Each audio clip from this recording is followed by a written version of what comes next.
رجالة، الفيديو ده هيفيد الهوميز اللي في السعودية اللي بيذاكروا قدرات. فلو انت مش هومي ومش في السعودية ومش هتذاكر او بتذاكر قدرات، فالفيديو ده مش هيفيدك قوي. بس لو عايز تتفرج تاخد فكرة، اهلا وسهلا. والفيديو ده هيبقى مختلف عن باقي الفيديوهات اللي عن الموضوع ده في اليوتيوب، لان انا عملت سيرش لقيت ان كل اللي اتكلموا في الموضوع ده اولا يا اما سويت هارتس يا اما رجالة كبار رسميين قوي، غالبا ما امتحنوش قدرات. فلو انت عايز تاخد الموضوع من واحد زيك زي حالاتي، هتبقى فرصة جميلة ليك. ايه هي القدرات؟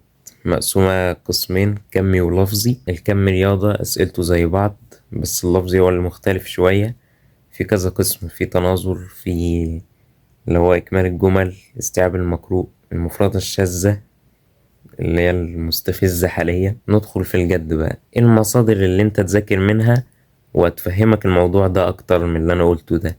انا عن نفسي كنت مشترك مع ايهاب عبد العظيم لفظي، والكم كنت مشترك مع المنصف. خلينا نخش على طريقة المذاكرة. اولا، تتأسس ولا لا؟ في الفترة دي اظن ان انت لازم تتأسس. نظام البنوك وممكن حاجات تجيلك جديدة. الكمي اكيد طبعا لازم تتأسس. انا عن نفسي تأسست مع عماد الجزيري، بس خدت المحوسب مع المنصف، وتأسست لفظي برضو. وشايف ان انت مهم تتأسس لفظي في الفترة دي، عشان اللفظي بتيجي في الاختبار أسئلة جديدة وتقيلة يعني. فمهم ان انت تتأسس فيه عشان تعرف الأسئلة دي بتتحل ازاي اصلا، عشان لو جالك جديد. الطباعة تطبع ولا لأ؟ انا مش عارف اوريكوا ولا ايه. ثانية، بصوا انا طابع كل ده.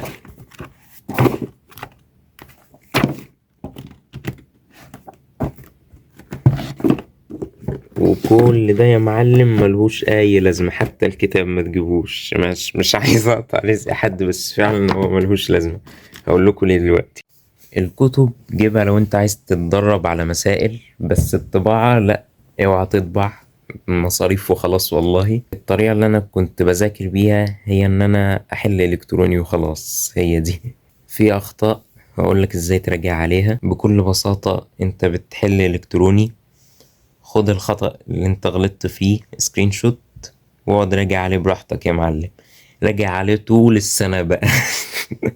والله انا عملت كده فعلا. النقطة بقى اللي انا حاسس ان الشباب عايزاني اتكلم فيها، البصمجة. تبصمج ولا لا؟ الصراحة في حاجات بنت ولازم تتبصمج فعلا. بس زي ما قلت لك في حاجات لازم تتفهم، زي حاجات افكار اللفظ الجديدة. تعرف انت ازاي بتحل اللفظي، فعشان كده التأسيس مهم. بس في حاجات فعلا عادي ان انت تبصمجها، ما تقلقش خالص. مع النظام الجديد البنوك، سيبك من 95 دول، مش عارف هم لسه موجودين ولا لأ، بس سيبك منهم خالص.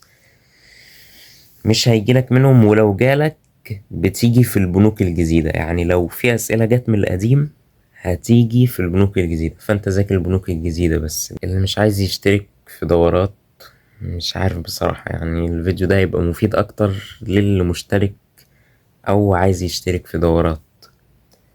بس اللي مش عايز يشترك، هل ممكن يجيب 100 في قنوات على التليجرام بتسرب أسئلة وكده، وغالبا بياخدوها من منصف وإيهاب برضو. بس ممكن من غير ما تشترك. الأضمن إن أنت تشترك في دورة زي ما أنا قلتلك. إيهاب والمنصف بس بالنسبة للمحوسب، يعني ما بعد التأسيس دول كفاية قوي، وخش على كده إن شاء الله. حاجات بقى جنب المذاكرة زي صلاة قيام الليل مهمة قوي. زي إن أنت تدعي، ما تقولش لحد وأنت داخل. مش قصة ان الهوس بقى وان انت خايف تتحسد، بس بجد ما تقولش لحد وانت داخل، ما تقولش لحد لو انت هتعمل اي حاجة.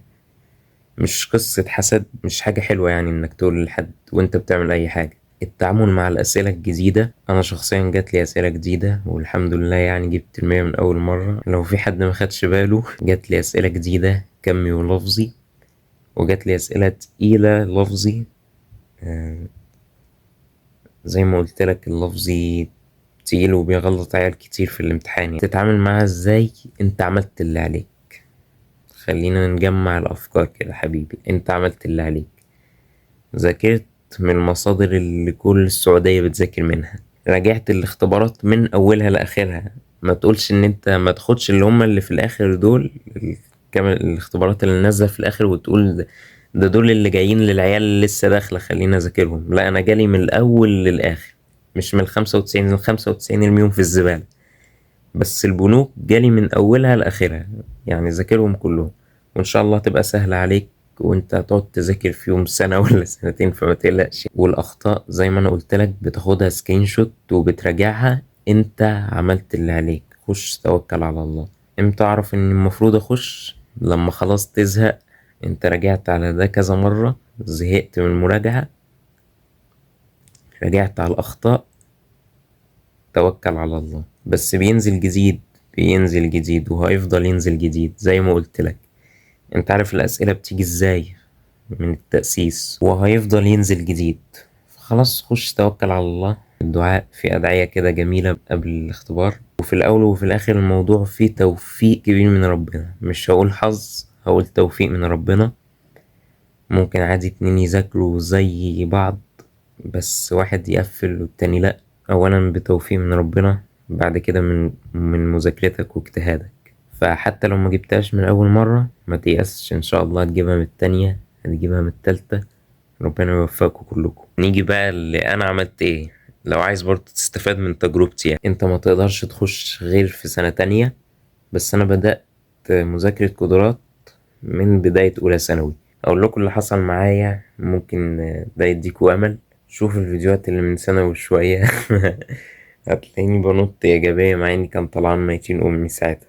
كنت قاعد أنا وأبويا بس وبذاكر لنفسي. في شباب مجتهدة زي الورد كتير بيذاكروا لنفسهم، بس كانت حاجة جديدة عليا وكانت حاجة صعبة.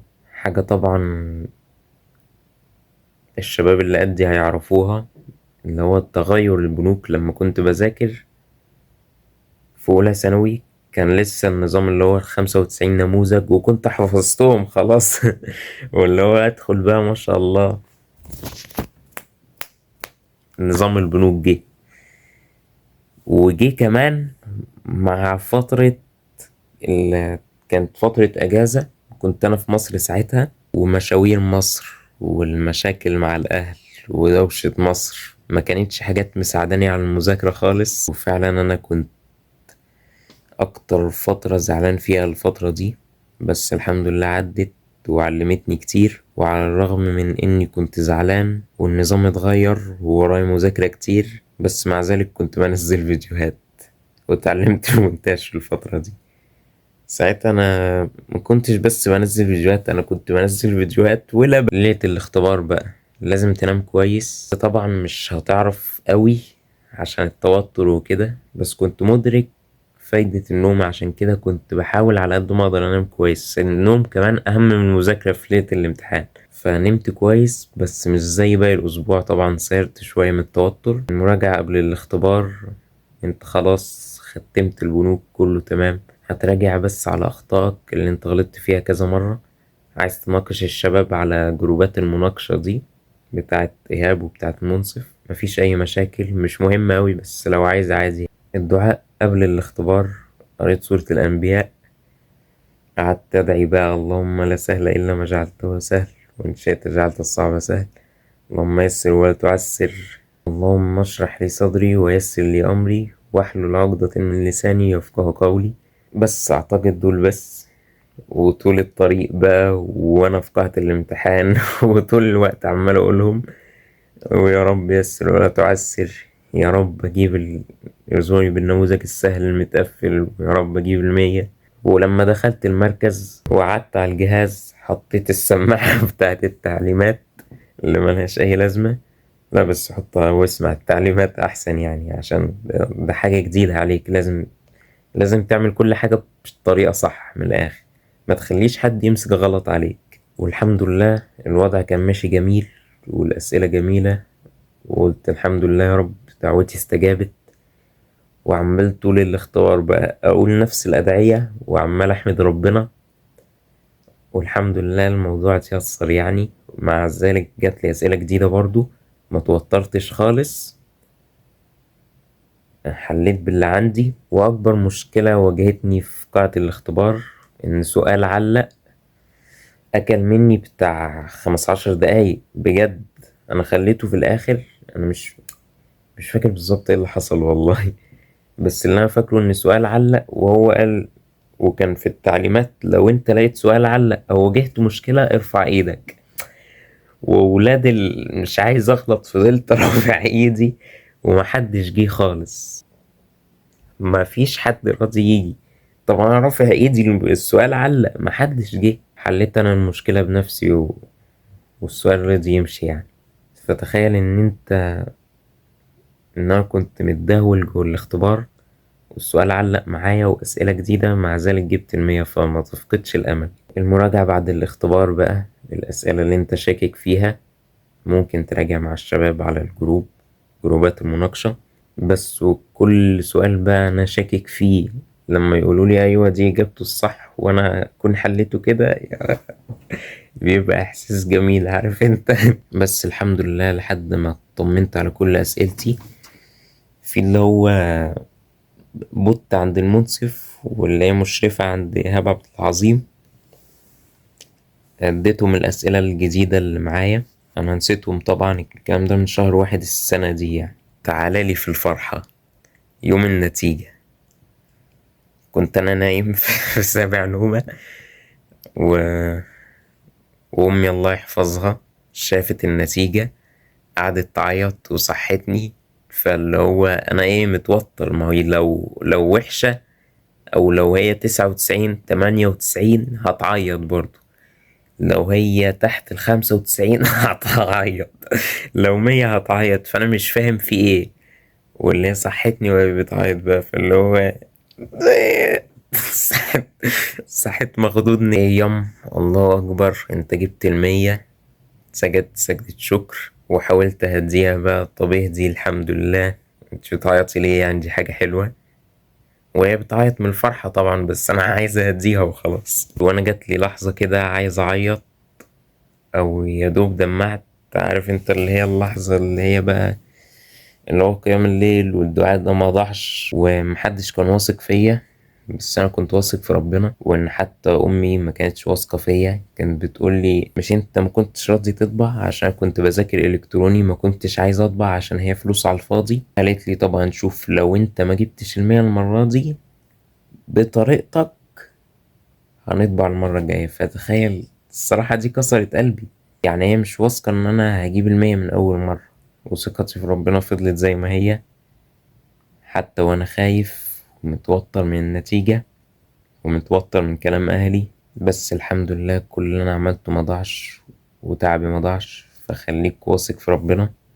حتى زي ما انا بقولك انا جبتها من اول مرة، حتى لو انت ما جبتهاش من اول مرة، من تاني من تالت مرة ما تفقدش الامل. ان شاء الله تجيب 100 اللي انت تستحقها وتعبك مش هيضيع. يجي بقى الفراغ ما بعد 100. ازاي تستغل الفراغ بعد ما انت تجيب 100؟ ما تقعدش كده على الموبايل وخلاص. مش انا احسن شخص تسمع منه الكلام ده، بس انا شخصيا عملت حاجات جميلة زي ان انا اتمرنت رياضة قتالية، حاليا بروح جيم، قريت كتب ممكن تجهز للكلية، مش بشكل كبير بس تاخد فكرة عامة عن الكلية اللي انت هتروحها ان شاء الله. ويا رب تقبل فيها يعني، انا لسه مش عارف اروحها ولا ايه. ممكن تبدأ حاجة زي كده يوتيوب. وعشان أنا طبعا خلاص بان قوي ان انا مش بذاكر قدرات، كنت الاول براجع مع اصحابي. فاللي هو ايه ولا انت جبت 100 ولا ايه؟ 100. وحتى بعض المدرسين انت جبت شكلك جبت 100. 100 يلا 100. وفي صاحب ليا حسودني مش اقول له ان انا جبت 100. فمعلش يا لو بتشوف الفيديو ده اديك عرفت اهو يا عم. في واحد صاحبي انا قلت له ان انا جبت 100 عشان لقيت ان انا مش في مصلحتي ان انا اخبي، وهو عمال يزن ويحرب زي المرض. حبيبنا يعصب. وفي موقف ابن وسط ان انا قاعدين انا واتنين من صحابي كنا بنتكلم مع مدرس، تمام. المدرس ده هو اللي خلاني اقول لصاحبي ده، هو قال درجة صاحبي وبعدين قال ده في ناس جابت 100 وكله بيطلع على السيستم. قلت احا. بس قررت بقى ان انا اقول لصاحبي يعني ما ينفعش اخبي كده.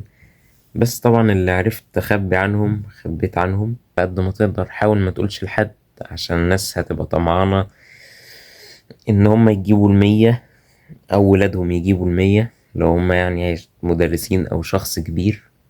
فأحسن حاجة إن أنت متقولش لحد وخلاص، وربنا يوفق الجميع يعني. عشان كده أنا مكنتش عايز أعمل الفيديو ده، بس لقيت إن أنا لسه في فترة إن أنا أفيد الشباب اللي هي بتخش حاليا، فقلت إن أنا أنزله لعل أفيد من أول واحد ولا اتنين لحد بقى 100 واحد ولا 1000 إن شاء الله. وكل ده هزار طبعا، أنا بحب صاحبي ده، يا رب يجيب 100. ادعيله يا رب يجيب 100 عشان يفرحنا برضو. وختاما للفيديو ده، أم شيماء يا فلاحة يا معرس، أرجوكي ما تحسدينيش. مبدئيا ابنك أحسن مني، ممكن بقى تبعدي عن ميتين أمي.